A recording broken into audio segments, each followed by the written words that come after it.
I'm back at the largest windmill factory on the East Coast at Portsmouth Marine Terminal. Today, I'll be working on the little crane, 1,600 metric ton D-Mag.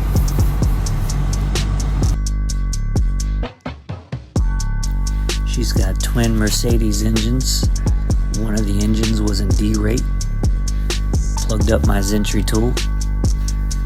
Found that one of them's got an issue with the DEF system. It was overpressurizing. Took the hoses off, blew compressed air through them, put them back on, ran the machine, codes went away. You gotta take the easy days when you can get them.